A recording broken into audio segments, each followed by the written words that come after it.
अंतराल के मर्म स्थल का प्रभावी परिशोधन। अंतश्चेतना को परिष्कृत करने के दो उपाय हैं। इनमें से एक है शिक्षण एवं संपर्क। इसका अर्थ होता है बाह्य क्षेत्र के प्रभाव दबाव से अंतराल को दबाना, ढालना।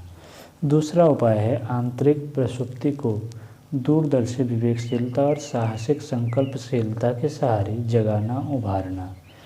एक में बाहरी प्रभाव की प्रधानता है, दूसरे में भीतर की ऊर्जा को उछालकर बहिरंग क्षेत्र पर आच्छादित कर देने की।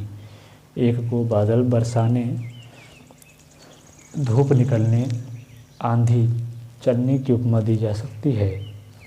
दूसरे की अणु विस्फोट, ज्वालामुखी का प्रकटीकरण, जल स्रोत का जमीन से उबल पड़ना जैसी घटनाओं से तुलना की जा सकती है।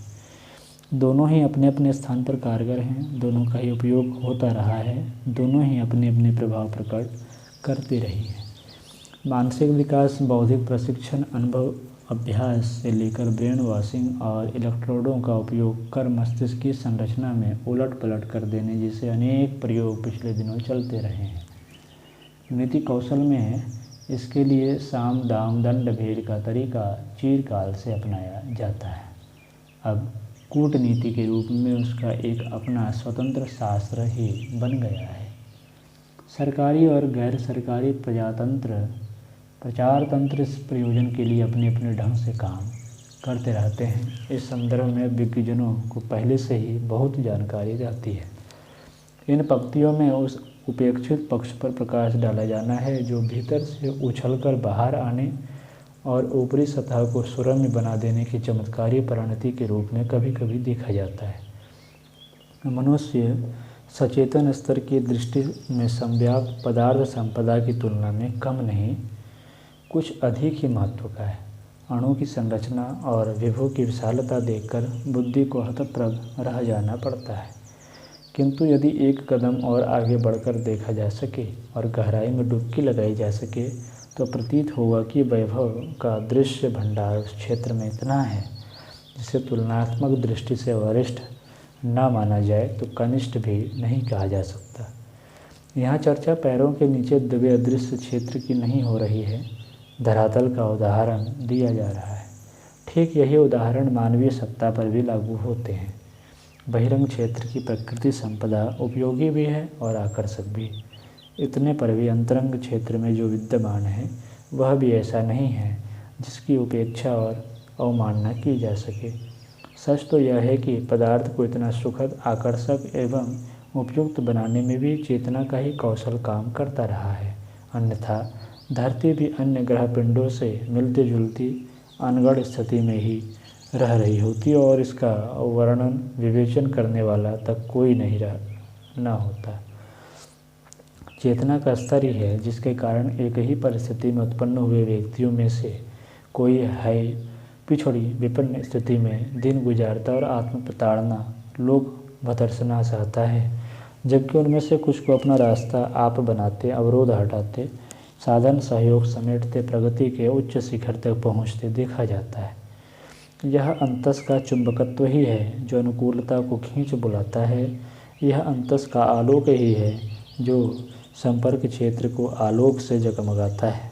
यह अंतस का ऊर्जा भंडार ही है जिसके पकड़ में आने वाला हर पदार्थ ईंधन की तरह जलने लगता है। कहने को तो लोग यही कहते रहते हैं कि परिस्थितियाँ मनस्थिति को प्रभावित करती हैं, पर वस्तुतः इसमें यथार्थता अति अल्प है। थोड़ा गंभीर पर्यवेक्षण करने पर यह स्पष्ट हो जाता है कि तथ्य कुछ और ही है। मनस्थिति ही परिस्थिति की जन्मदात्री है। मनस्वी लोग अपने भाग्य की रचना स्वयं करते हैं, प्रतिकूलताओं को कूट पीट कर अनुकूलता में बदलते हैं और वातावरण के घेरे को चीरते हुए अपना संसार आप बसाते हैं। जिनका मनस मर गया उन्हीं के लिए परिस्थितियाँ सब कुछ हैं। पत्ते, तिनके और धूल कण तो हवा के साथ साथ ही इधर उधर भटकते फिरते हैं। उथले व्यक्तियों को ही परिस्थितियों का गुलाम, भाग्य का अनुचर एवं प्रवाह में तैरता डूबता लकड़ कहा जा सकता है। महामानवों का समूचा इतिहास इस बात का साक्षी है कि चेतना जगी है तो उनकी जीवन संपदा अपने लिए सौभाग्य और दूसरों के लिए वरदान रूप में प्रकट हुई है। इसके विपरीत हीनता के आच्छादन ने साधनों का ही दुरुपयोग किया है, साथियों को खिंचाया है और भटकाव में पड़कर दुरूह दुख सहा है। इसके अगणित प्रमाण हर कोई, हर कहीं, हर समय अपने इर्द गिर्द ही प्रचुर परिमाण में बिखरे हुए तलाश कर सकता है। शिक्षित, स्वस्थ और संपन्नों में ऐसे कम नहीं जो स्वयं जलते और दूसरों को जलाते रहें। इसके विपरीत दुर्बल, अनपढ़ और दरिद्र समझे जाने वाले भी ऐसे अगणित हजारी किसान हैं जिनमें आत्मसंतोष, जन सहयोग और दैवीय अनुग्रह की विभूतियाँ हर घड़ी अपने ऊपर बरसती देखीं। ऋषियों को साधनों की दृष्टि से दयनीय भी कहा जा सकता है, पर वे अंतस चेतना की विशिष्टता के कारण राजा से लेकर रंक तक के लिए अभिनंदनीय बने रहे। उनके गौरव और सौभाग्य को शत शत कंठों ने एक स्वर से सराहा। इन तथ्यों पर विचार करने से चेतना की वरिष्ठता ही स्पष्ट होती है और विश्वास बंधता है कि साधनों का बाहुल्य हो तो सोना सुगंध, अन्यथा स्वल्प साधनों में भी खिलता खिलता जीवन जिया जा सकता है। अस्तु अंतस की गरिमा को भी समझाया जाना चाहिए और इस तथ्य के प्रति गंभीर होना चाहिए कि व्यक्तिक एवं सामूहिक समस्याओं के समाधान में चेतना की उत्कृष्टता को वरीयता दी जाए और उसे परिष्कृत बनाने के लिए न केवल बहिरंग साधनों का वर्ण, अंतस की ऊर्जा को भी उभार कर ऊपर लाया जाए। यदि चिंतन और प्रयास को ऐसा अभिनव उत्साह अवलंबन मिल सके तो समझना चाहिए कि वातावरण का कायाकल्प होने में सतयुग के प्रज्ञा युग के अवतरण में अब न विलंब लगेगा, न अवरोध अड़ेगा। सामयिक व्यापक विभिन्नताओं को निरस्त करने, शालीनता, प्रसन्नता एवं सुव्यवस्था का वातावरण बनाने के लिए आवश्यक है कि मानवीय चेतना को परिष्कृत करने के संबंध में बढ़ती जा रही उपेक्षा को दूर किया जाए और उसके स्थान पर उस क्षेत्र में प्रभावी गतिशीलता का संचार किया जाए। इसके लिए जहाँ लोकमानस का बौद्धिक परिशोधन परिष्कार आवश्यक है, वहाँ आवश्यकता इस बात की भी है कि इस प्रसुप्त अंतराल के उन मर्म स्थलों को भी उभारा जाए जहाँ विभूतियों के अजस्र भांडागार भरे पड़े हैं। ऋषिकल्प अध्यात्म विज्ञानियों के अनुभव, प्रतिपादन एवं प्रशिक्षण में उन तथ्यों का समुचित समावेश है जिनके सहारे चेतना की गहन परतों को उभारा और इतना प्रखर किया जा सकता है कि न केवल परिस्थितियों का अनुकूल बनाया जा सके, वर्ण मनःस्थिति को अपने निज के पराक्रम पुरुषार्थ से उच्च स्तरीय बनाया जा सके।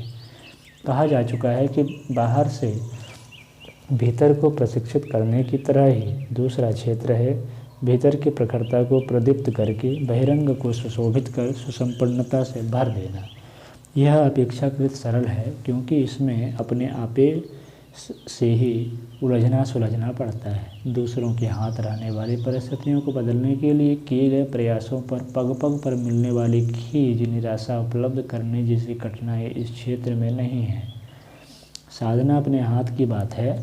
अपने शरीर को किस प्रकार मन मर्जी से चलाया जा सकता है, उसी प्रकार मन क्षेत्र की विचारणाओं, मान्यताओं, आकांक्षाओं और आदतों के ऊपर भी यदि टूट पड़ा जाए तो उन्हें भी कुम्हार की तरह अनगढ़ मिट्टी को देव प्रतिमाओं जैसे खिलौनों में बदला जा सकता है। अंतस की विशिष्टताओं एवं विभूतियों को उभारने का एकमात्र उपाय साधना है। साधना से सिद्धि के सिद्धांत का तात्पर्य इतना ही है कि यदि अचेतन, सुपरचेतन, ईगो क्षेत्र में कोई कार्यगत परिवर्तन करने हों तो उसके लिए योग परक ध्यान धारणाएँ एवं तप परक संयम नियमन की तितिक्षाएँ करनी चाहिए। सत्संग से व्यवहार और स्वाध्याय से चिंतन को सुधारा जा सकता है। यह व्यवहार में आने वाली ऊपरी परत है। इससे मन मस्तिष्क की विचारणाएँ भटकाव से उबरकर सही दिशा में चलने के लिए प्रशिक्षित की जाती है। इतने पर भी अंतराल का आस्थापरक क्षेत्र तो बच ही जाता है। उसके लिए उन उपचारों का प्रयोग करना पड़ता है जो चेतना के मर्म स्थल तक पहुंच सके, वहां निवास करने वाली श्रद्धा, प्रज्ञा और निष्ठा को संचित कुसंस्कारों से मुक्त कर सके। प्रवृत्तियों की जड़ें बहुत गहरी होती हैं। वे समझने समझाने पर भी अपना अंगद जैसा पैर यथास्थान जमाए रहती है। दूब की पत्तियां सूख जाने पर भी जड़ नहीं सूखती, तनिक सी नमी पाते ही देखते देखते हरी भरी होने लगती है। यही बात प्रवृत्तियों के संबंध में भी है। कुसंस्कार उन्हीं में पलते हैं, भ्रांतियों का कोटर वही है, उत्कृष्टता और निकृष्टता का शासन क्षेत्र वही है, व्यक्तित्व की जड़ें इसी क्षेत्र में जमी होती है। यहाँ सुधार परिष्कार करने में जो उपचार काम देते हैं वे तब साधना से कम स्तर के कारगर नहीं होते। पत्थर की कठोर चट्टानें काटने में हीरे की नोक वाला बर्मा ही काम आता है। पहाड़ उड़ाने हो तो डायनामाइट की सुरंगों से कम में काम नहीं चलता। किले को विध्वंस करने में तोप के गोले ही कारगर होते हैं। टीलों में समतल करने में बुलडोजरों का प्रयोग करना पड़ता है। हल्के फुल्के उपकरण इन बड़े प्रयोजनों के लिए आवश्यक बड़ी शक्ति के अभाव में कोई कहने लायक परिणति उत्पन्न नहीं कर पाते। यहाँ धीमे प्रयत्नों की निंदा नहीं है। समयानुसार चींटी भी अपने नन्हे पैरों से के सहारे पहाड़ पर चढ़ सकती है, किंतु वह लंबी बात है। शालीनता के जीवन और सत्प्रयोजनों में संलग्न क्रियाकलाप भी कालांतर में व्यक्तित्व के मर्मस्थल को उत्कृष्ट आदर्शवादिता के सांचे में ढाल सकता है, किंतु यदि समयानुसार अभीष्ट सफलता पानी हो तो बड़े कदम भी उठाने पड़ेंगे, बड़े साधन भी जुटाने पड़ेंगे। यहाँ बड़े से तात्पर्य साधनात्मक पुरुषार्थ से है। पुरुषार्थ इसलिए कि उसमें अपने आपे से ही जूझना पड़ता है। बाहरी क्षेत्र के बड़े बड़े मोर्चे जीतने वाले भी भीतरी क्षेत्र का प्रसंग सामने आने पर हथियार डालते देखे गए हैं। इसलिए साधना को चरम पराक्रम कहा गया है। साथ ही उसकी परिणति को स्वर्ग एवं मुक्ति जैसे उच्चस्तरीय विभूतियों के रूप में दर्शाया गया है। प्रतिभा, प्रखरता, कुशलता, संपन्नता, सफलता जैसी उपलब्धियां तो आत्मिक प्रगति की सहेलियां हमजोलियां हैं, जो दो शरीर एक मन की तरह साथ साथ ही चलती है। कल्प साधना की प्रक्रिया का निर्धारण आज की मनाह स्थिति और परिस्थिति को ध्यान में रखते हुए किया गया है। वह न तो इतना कठिन है जिसे संकल्पवान व्यक्ति भी पूरा न कर सके, और न ही वह इतना सरल है कि विलासिता और अस्वच्छता के अनगढ़ ढर्रे को यथावत बनाए रखकर मात्र कुछ पूजा उपचार करने भर से मन बन पड़े।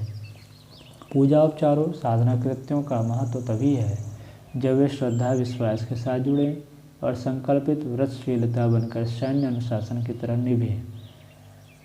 कल्प साधना में दान और तप के सभी तत्वों का सुसंतुलित ढंग से समावेश है, साथ ही वह सर्वथा हानि रहित भी है।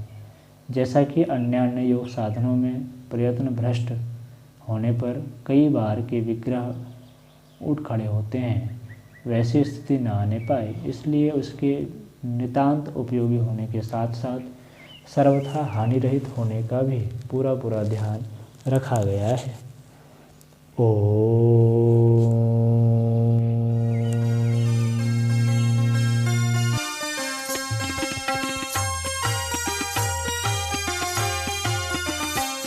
चलो गुरुदेव के सपने सजाने की शपथ ले लें। चलो गुरुदेव के सपने सजाने की शपथ